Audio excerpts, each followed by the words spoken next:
Assalamualaikum warahmatullahi wabarakatuh. Di sini kami akan mempresentasikan hasil diskusi kami mengenai KA AMDAL Apartemen XYZ di Kabupaten Sidoarjo. Pembangunan apartemen modern merupakan realisasi pemenuhan kebutuhan masyarakat dalam satu tempat. Selain itu, apartemen modern dapat menjadi sebuah indikator bahwa di Kabupaten Sidoarjo sudah menjadi kota yang maju. Pembangunan ini juga menjadi lahan lapangan pekerjaan dan juga menjadi daya tarik masyarakat dan investor untuk mendirikan bisnis di dalamnya.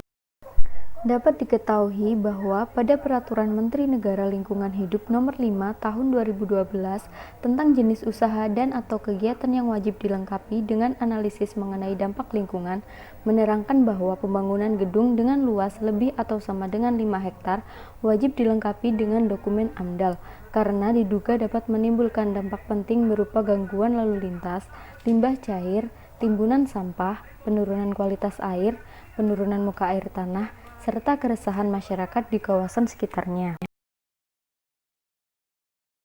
Adapun tujuan dari kegiatan ini yaitu untuk pengembangan hunian modern melalui kegiatan pembangunan apartemen. Hunian modern apartemen XYZ tersebut akan dimanfaatkan oleh PT X untuk membangun sarana utama berupa 3 tower apartemen. Selanjutnya, dari hasil diskusi yang kami kerjakan, pada pelingkupan menjelaskan tentang deskripsi rencana usaha dan kegiatan, rona lingkungan hidup awal, hasil pelibatan masyarakat, dampak penting hipotetik, serta batas wilayah studi dan batas waktu kajian.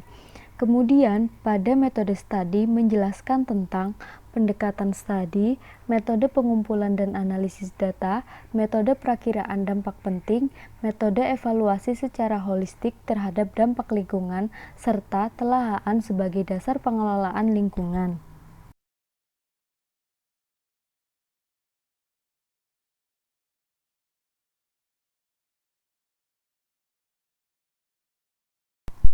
Pada status studi AMDAL ini, PT X berencana melakukan kegiatan pembangunan gedung untuk apartemen XYZ di Desa Ental Sewu, Kecamatan Buduran, Kabupaten Sidoarjo, Provinsi Jawa Timur.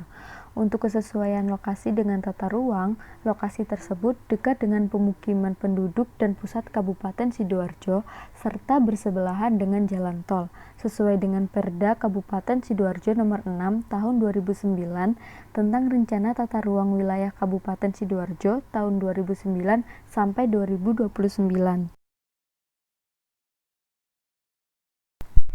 Adapun tahapan rencana kegiatan yang berpotensi menimbulkan dampak, yang pertama yaitu tahap prakonstruksi yang membahas tentang perizinan, survei awal, sosialisasi rencana kegiatan, pembebasan lahan, serta perencanaan teknis. Yang kedua yaitu tahap konstruksi yang membahas tentang perekrutan tenaga kerja, mobilisasi peralatan dan material, persiapan lahan, pembangunan bangunan, pemasangan sarana pelengkap, pelepasan tenaga konstruksi, serta pembongkaran dan demobilisasi peralatan. Yang ketiga yaitu tahap operasi yang membahas tentang penerimaan tenaga kerja, operasional apartemen dan sarana prasarana, serta pemasaran. Kemudian yang terakhir yaitu tahap pasca operasional di mana secara teoritis setiap kegiatan memiliki umur proyek. Pada kegiatan pengoperasian apartemen ini diperkirakan setelah 35 tahun beroperasi, maka perlu dilakukan kajian kelayakan operasi untuk mengetahui apakah bangunan itu masih layak huni. Untuk jadwal pelaksanaan kegiatan pembangunan apartemen ini, pada tahap prakonstruksi dilaksanakan pada bulan Desember tahun 2020 sampai Januari tahun 2021. Pada tahap konstruksinya dimulai dari Februari tahun 2021 sampai September tahun 2023. Untuk tahap operasionalnya dilaksanakan pada bulan Oktober sampai Desember tahun 2023. Kemudian ada juga pengelolaan lingkungan yang direncanakan Untuk IPAL sendiri, pengolahan limbah merupakan tindakan dalam penanganan limbah yang dihasilkan dalam suatu kegiatan. Dengan adanya IPAL, maka limbah-limbah yang dihasilkan bisa diolah dengan baik dan jika dibuang atau dikembalikan ke lingkungan, tidak akan merusak lingkungan. Kemudian, untuk saluran drainase sendiri, lahan yang digunakan untuk pembangunan apartemen ini sebelumnya merupakan daerah resapan air hujan. Ketika dilakukan pembangunan di atas lahan tersebut, maka kemampuan resapan air hujan jauh berkurang, sehingga diperlukan untuk membuat saluran drainase yang cukup agar tidak terjadi banjir. Kemudian untuk tempat pembuangan sampah. Sampah dari aktivitas orang-orang yang berada di mal akan merusak lingkungan jika tidak ditampung. Tempat pembuangan sampah perlu dibangun agar sampah yang dihasilkan dapat terkelola dengan baik. TPS yang akan bangun dalam bentuk 2 kontainer yang masing-masing terdiri dari sampah organik dan anorganik. Proses pengelolaan sampah selanjutnya bekerja sama dengan dinas setempat untuk dikelola di tempat pembuangan akhir.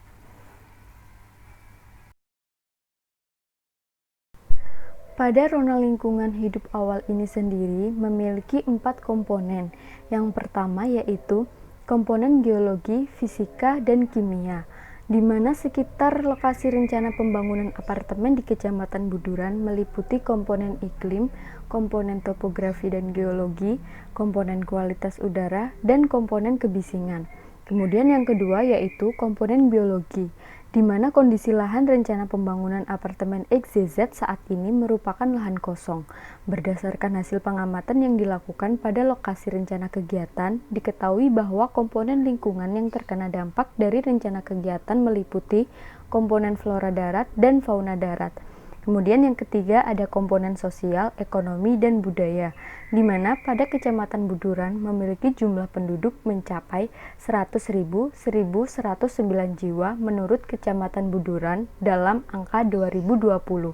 Untuk Desa Ental Sewu sendiri berjumlah 7.282 jiwa. Kemudian yang terakhir ada komponen kesehatan masyarakat. Pada komponen kesehatan masyarakat ini meliputi fasilitas kesehatan serta pola penyakit. Ada pula kegiatan lain di sekitar lokasi rencana kegiatan ini, antara lain yaitu pemukiman yang berada di sisi sebelah barat dari lokasi pembangunan apartemen. Pada pemukiman ini berjarak sekitar 300 meter dari lokasi proyek. Selain itu, rencana pembangunan apartemen berbatasan langsung dengan jalan tol. Jarak lokasi pembangunan dengan pintu gerbang masuk tol sekitar 3 km. Dan pada sisi sebelah selatan lokasi pembangunan proyek berbatasan langsung dengan sektor perdagangan. Terdapat beberapa poin yang perlu diperhatikan dari hasil pelibatan masyarakat, antara lain disediakannya lapangan kerja yang memadai untuk masyarakat sekitar yang tinggal di daerah setempat dan di daerah di mana apartemen dibangun. Jika ada kerusakan milik seorang ataupun kelompok yang disebabkan oleh kegiatan pembangunan proyek apartemen ini, pihak pembangun perlu mengganti rugi sejumlah besar kerugian yang terjadi. Kerusakan pada jalan ataupun akses ke proyek perlu diperhatikan dan dipantau penggunaannya supaya jika terjadi kerusakan dapat segera dibenahi dan tidak mengganggu aktivitas masyarakat lainnya.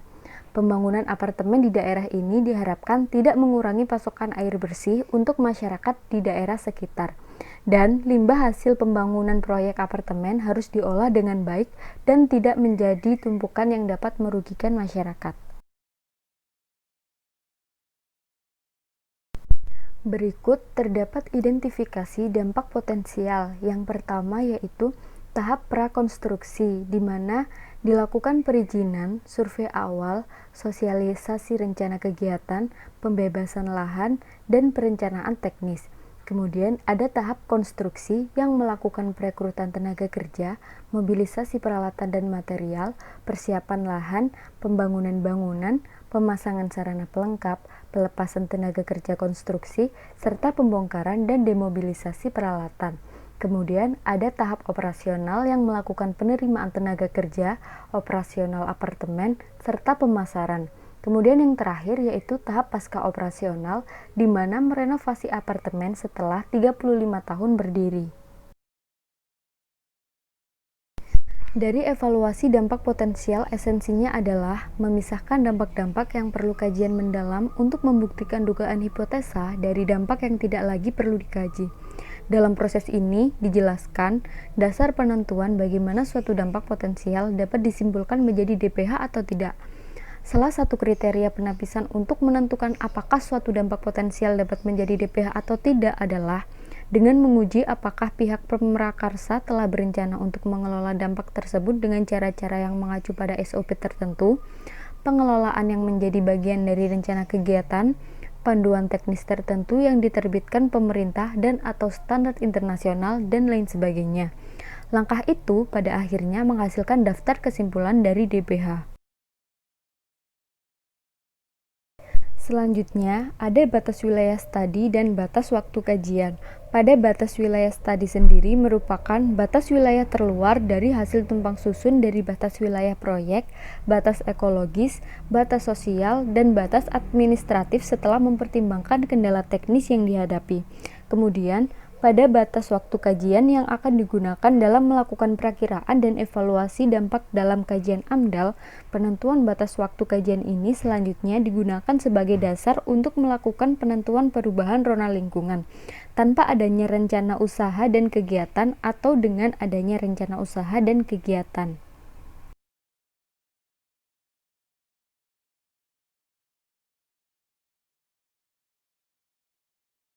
Selanjutnya, membahas tentang metode studi. Yang pertama yaitu pendekatan studi, di mana pada tahap awal pendekatan studi ini dilakukan dengan mengacu pada pertimbangan aspek rencana kegiatan pembangunan apartemen XYZ, kondisi ekologis lingkungan areal sekitar pembangunan apartemen XYZ, serta pertimbangan dasar hukum yang berlaku.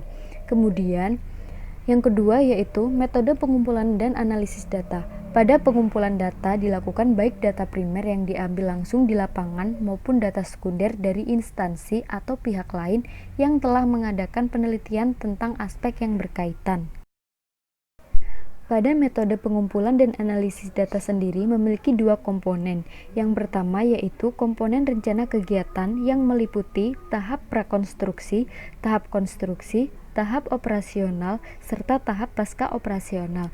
Kemudian yang kedua yaitu komponen lingkungan hidup yang meliputi penggunaan ruang dan lahan, tingkat getaran tanah, hidrologi, kualitas udara, tingkat kebisingan, kualitas biologi, sosial ekonomi dan budaya, serta risiko kecelakaan kerja.